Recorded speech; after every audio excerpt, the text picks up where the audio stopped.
In the early morning of the 9th of January 2021, a 26-year-old Boeing 737-500 took off from Jakarta Airport, Indonesia, headed to Pontianak, Indonesia. There were 56 passengers, 6 crew aboard what should have been a routine flight. Stick with me on Flywire as we look at what happened to Sriwijaya 182.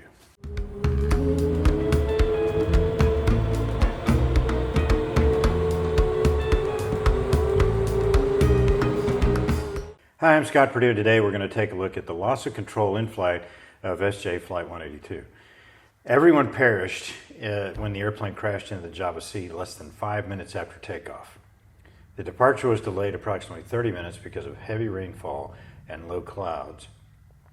And the weather just prior to the accident was winds 300 at 6, 3 miles visibility, and light rain, few clouds at 1700 with CVs in the area, overcast 1800, and the temperature is 25 C, dew point 24 C. That's Fahrenheit, that's 77, and dew point 75. Anyway, this is the timeline of the accident. The black boxes, which are actually yellow or orange, provide us with a detailed sequence of events for SJ182. It's easy for me to say that, so that's what I'm going to do. Things went horribly wrong very quickly, as we're going to see. So SJ182 was clear for takeoff at 14:35. That's 2:35 in the afternoon for those of you who don't know 24-hour clocks. At 14:36 and 46 seconds, the flight was cleared for an unrestricted climb to flight level 290. A few seconds later, about 2,000 feet above the ground, the autopilot was engaged. At 14:38 and 42 seconds, passing 8,150 feet, the left throttle began decreasing. The right throttle remained in position in climb power. The data recorder also showed a corresponding decrease in left engine N1 RPM. So in other words, it was pulling back the RPM on the left engine. At 14:38:51, the flight crew requested a right turn to avoid weather, and the turn was approved. At 14:40:05, reaching 10,900 feet, the autopilot disengaged. The aircraft was heading at 016 degrees at that point with a 4.5 degree pitch up for the climb. When the autopilot disengaged, the airplane rolled left, eventually to more than 45 degrees of bank, and the flight data recorder showed the left throttle continued to decrease while the right throttle remained set for climb power.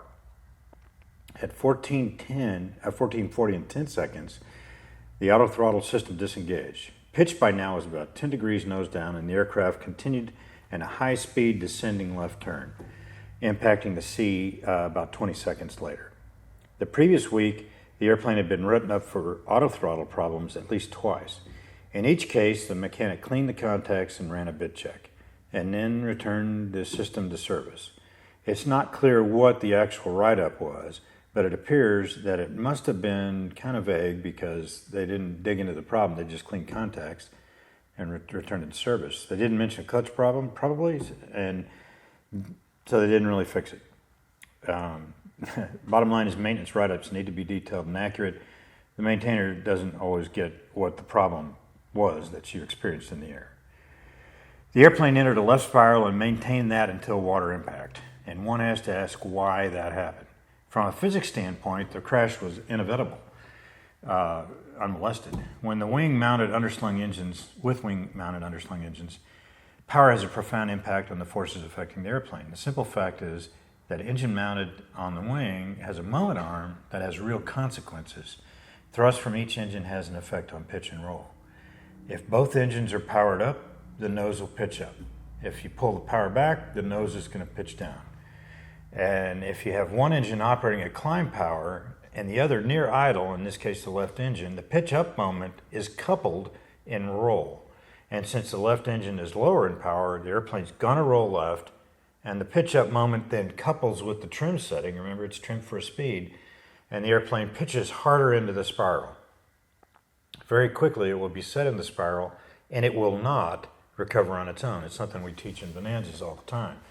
It does happen to other airplanes quite often. So, from a physics aerodynamic standpoint, the aircraft flight path is understandable. It would take aircrew action to recover the airplane and continue flying. The final report has not been completed, and as far as I know, the cockpit voice recorder hasn't been recovered. I don't know if I guess they might have quit by now. So we don't know who was flying or what they said during the accident. And if they have found it, they haven't released it. The spiral took about 25 seconds from the autopilot disengaging to water impact. That gives you a decent rate of an average of 436 feet per second. And that's greater than 26,000 feet per minute.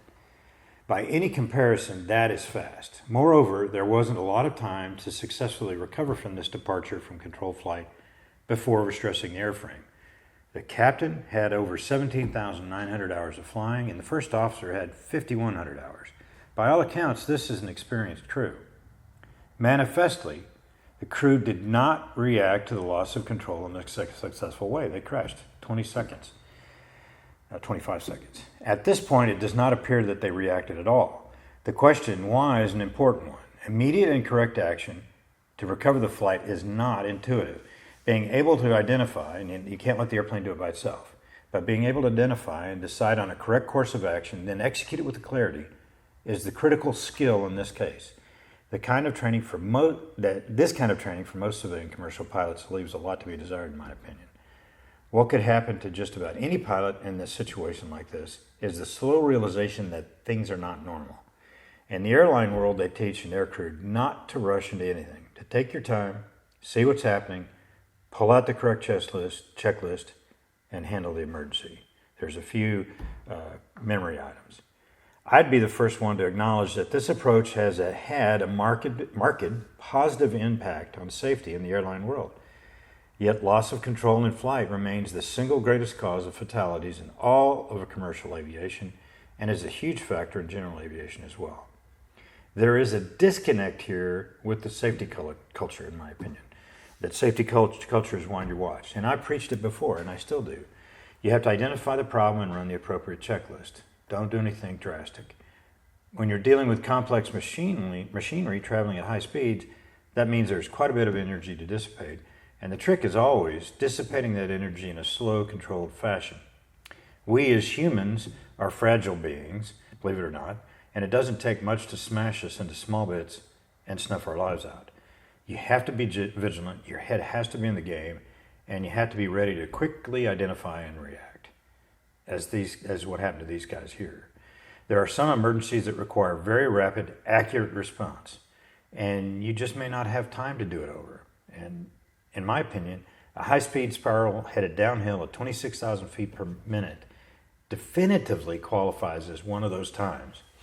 I could make the argument that 17,000 hours of safely flying the line does a poor job of preparing you to deal with a sudden upset that is way outside of your normal wheelhouse. Military pilot training puts their pilot candidates through highly dynamic, unusual attitudes and exposes their pilots to intense environments where split-second decisions are required to survive. The boundaries of aircraft performance are explored in a controlled fashion in airplanes that can handle it with instructors that know what they're doing. This just does not happen in civilian pilot training. The expense of such training is a huge factor, and I'll admit it. Civilian aircraft specific flight training for jet aircraft is most often done in a simulator. And that sim is a perfect place to get used to the switchology, the feel of flying the airplane, without the expense of actually flying the jet, because jets are expensive to fly. Multiple emergencies can be practiced and then taken to their logical conclusions. And this all makes the sim a very important part of training competent pilots. But it is not a standalone solution. A sim does not burn jet fuel. It does not have a limited period of time in the air. It cannot exert variable G-force or mess with your human gyros. Time is not a pressure in a simulator, nor is the risk of a screwed up maneuver ending up as a smoking hole in the ground. For a real-world application of sensory overload, you need to be in an airplane that is designed for aerobatics and can get into and out of severe upsets without fear of damage to the airplane or its occupants. You got to have some more flight training that goes with that. Time factors, G-forces, sweat, confusion, the intense pressure of being upside down in the real world cannot be simulated in a computerized box on hydraulic actuators. It's my opinion. I think it's right. You need to be in a real airplane for that. Some of the maneuvers or the counters required for a situation are not simple and straightforward. and you have to be there. A box will not put you upside down with airspeed increasing. It just can't. The interesting thing is, if this crew was proficient in upset prevention and recovery training, they probably would have been able to recognize the situation immediately, pull that right engine idle, roll right to level the wings, and then pitched up into level flight, almost as an automatic transition. The upset experienced by Flight 182 was recoverable. The window of opportunity was short, but it could have been done by a crew who had been trained to recognize an upset developing and quickly intervene and recover to level flight. Having the experience in a real airplane with real noise, real G, real confusion in this case, or something similar here, could have made the difference between life and death. The bottom line of UPRT is upset prevention. That's the overarching goal. Not spin training, whatever. It's upset prevention. You want to go and see what it's like on the edge so you don't fall off the edge.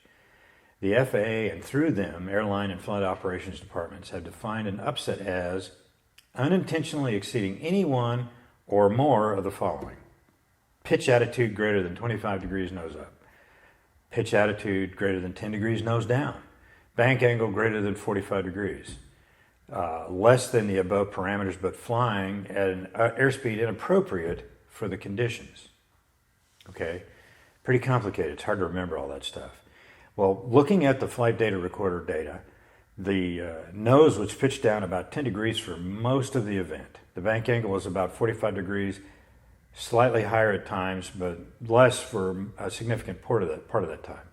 The airspeed never exceeded the Q limit, max speed, and when you convert the descent rate into vertical speed, the 737 was going about 250 knots straight down. Examining the ADS-B data shows the airplane hovered around 300 knots, indicated, however, until the last 8 seconds of the flight when things really picked up. Comparing what happened to SJ-182 to the definition of an upset, the one I just read to you, kind of equals that 182 barely met the definition, in my opinion, and then only late in the event.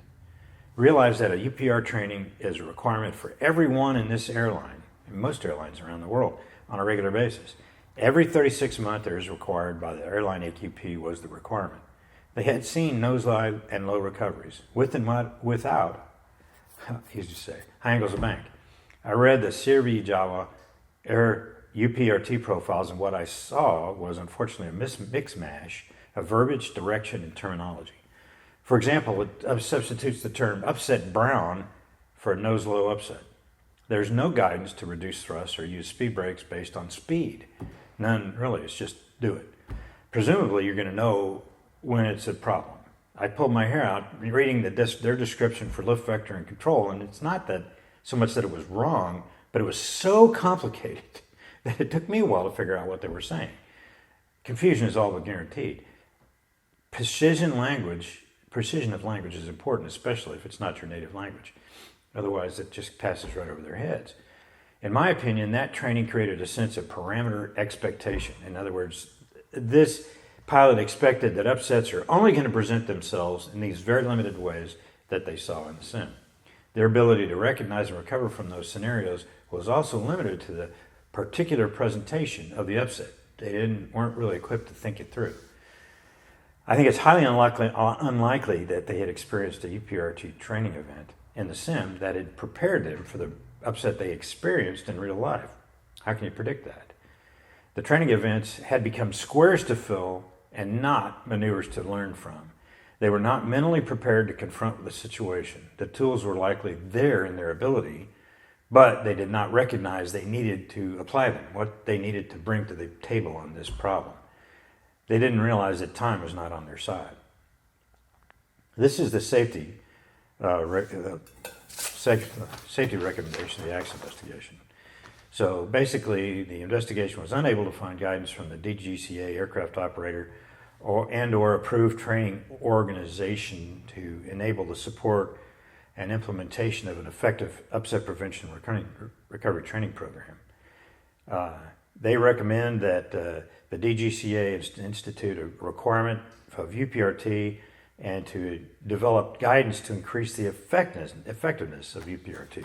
Kind of vague, kind of complicated. For my part, I don't define an upset so precisely. There's a lot of room there for interpretation, and that leads to confusion.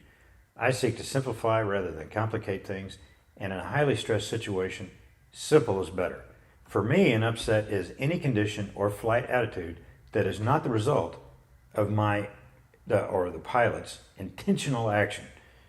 The airplane did something that I didn't think it was going to do or didn't expect it.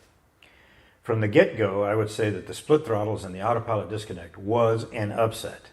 The recovery doesn't have to be violent or excessive, but it has to be positive and right now.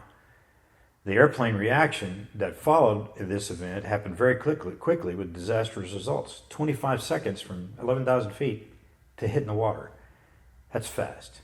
Why wait until the situation meets a complicated definition? The longer you wait, the worse your situational awareness is, and the harder a smooth recovery will be. Flying on autopilot and autothrottles is not a time for you to be disengaged as a pilot. Happens a lot, but it's not the time. I would offer that having a mindset of recognizing the threshold of an upset, the threshold is where you stop the upset from happening. And that makes a huge difference in outcomes. I recently was doing a proficiency flight and practicing instrument approaches. I'm going to tell you a story on me. I normally hand fly in ILS. It's just my thing. But on this particular day, I decided to use the autopilot to fly the approach. I've got the GFC 500. It's fancy, and I wanted to see what it done. I hadn't tried it in an ILS. Not following my normal pacing or sequence of events to set up the autopilot for the approach, I screwed it up. I armed the approach inside the parameters for it to engage, and it didn't. I was monitoring the autopilot and its performance flying the expected ground track, and it didn't do it. I let it continue when I noticed it for a few seconds, and rather than spend precious time in SA, situational awareness, trying to figure out what went wrong, I just disconnected the autopilot and flew the rest of the approach manually. The airplane doesn't have auto throttles. Were we close to an upset boundary? No, we weren't, but the airplane was not doing what I expected or desired, and that was going to lead to problems that would compound themselves very quickly. So I stopped the excursion, and like right now. But in the back of my mind, I knew it was most likely me that screwed something up, and later on I figured out what I had done wrong. But what was important right then was staying within my maneuver box and fixing the problem quickly. In World War II, the technology and use of autopilots increased dramatically, with a positive increase or impact on safety of flight. Pilots often refer to the autopilot flying as letting George fly. They humanized it. But letting George fly the airplane does not mean that you, as the pilot, can relax or take a break from doing that pilot thing. Remember, that pilot thing is what keeps you alive. And as a pilot, I figure that if I stay alive, then my passengers in the seats behind me will also survive. And that's my goal. It's even better if they don't even notice the cool pilot shit that I do to get them back on the ground safely. That's good. So in other words, keep your head in the game, fly the airplane, don't let the airplane fly you, practice your pilot skills regularly, have a plan for that, and please go out and get some additional regular training. Explore those boundaries in a safe and controlled manner. If you do UPRT, and I highly recommend it, do it with somebody who knows what they're doing in an aerobatic airplane. This is the best way to avoid falling off the edge of the world when the proverbial SHIT hits the fan. It's my nickel on the grass. If you like the video, please hit like and subscribe. It looks a bit like this here. I'd like to thank my Patreon supporters here. I really do appreciate support.